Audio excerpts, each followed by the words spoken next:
What's up, y'all? My name is OGsMC, and this is a 20-hour review on my 2023 KX450.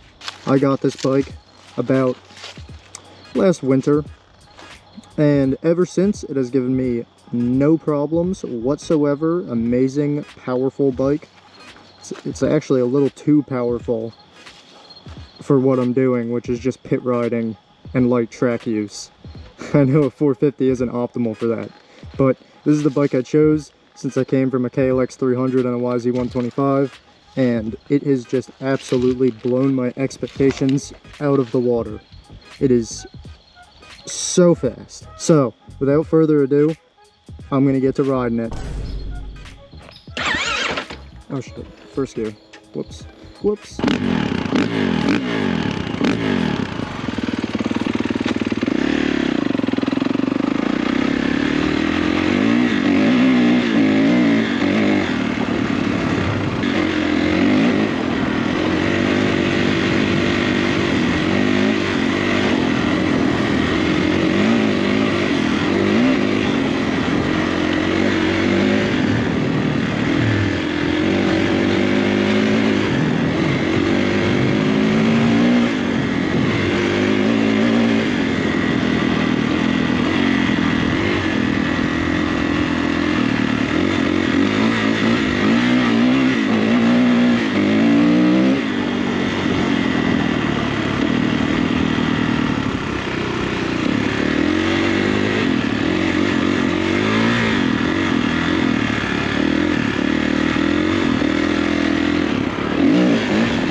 like I've said, I've had no issues with this bike so far, but there are 3 things you need to know when buying this bike.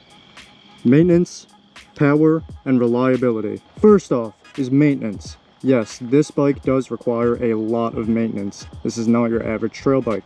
You have to do oil changes every 5 or so hours. I do mine less. I change my oil every 3 to 5 hours. That says 15.6. I'm getting close to 20 hours. So that's about, it's time to change my oil. The second part on reliability is your rear tire and your drivetrain. You are going to have to change that rear sprocket and tire a lot. It is going to eat them up. This bike has a lot of power, and if you put an aluminum sprocket like I did, I put a Vortex 50-tooth sprocket on the rear, it is going to eat the sprocket up. I only have around 5 to 7 hours on the sprocket, and you could already see a ton of wear on it.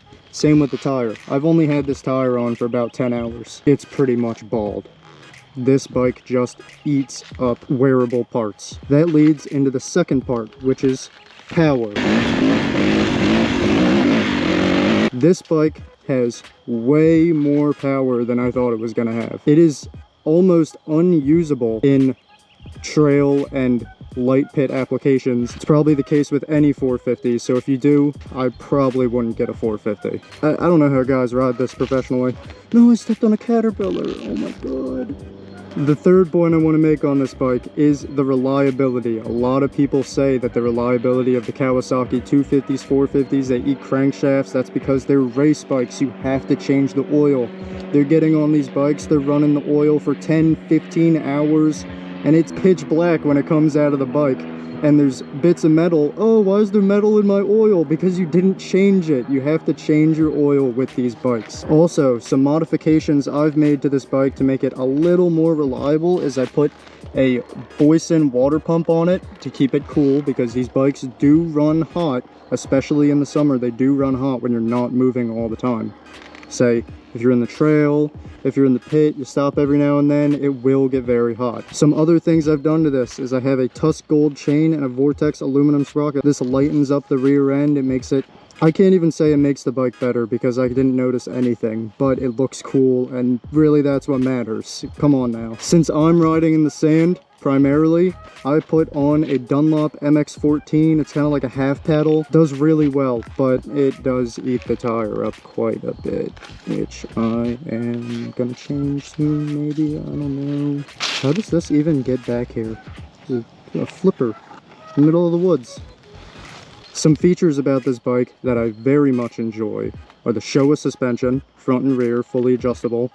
It is so good. It keeps the bike very planted, very good all-around suspension. I've had no issues with it, although I haven't dialed it in yet, so I might want to do that. This bike has launch control. I've used it once, I never used it again. I never raced this bike, so I never find a reason to be using launch control. I've had one error with this bike.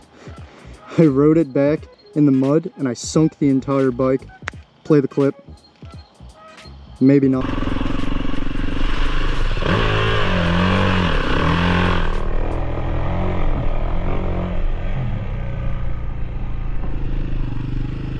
Holy shit. I don't know. But I sunk the bike back in the mud, and I guess when it stalled, it got cold and it sucked up a bunch of water through this tube. I had to ride home with white oil because water got in the oil, and I immediately flushed the motor and did a bunch of oil changes and checked all the filters and screens and everything. I don't think it damaged the bike at all since it still runs perfectly fine. We'll see. I'm not going to bore you guys with any more talk about the bike. Let's get to some riding footage.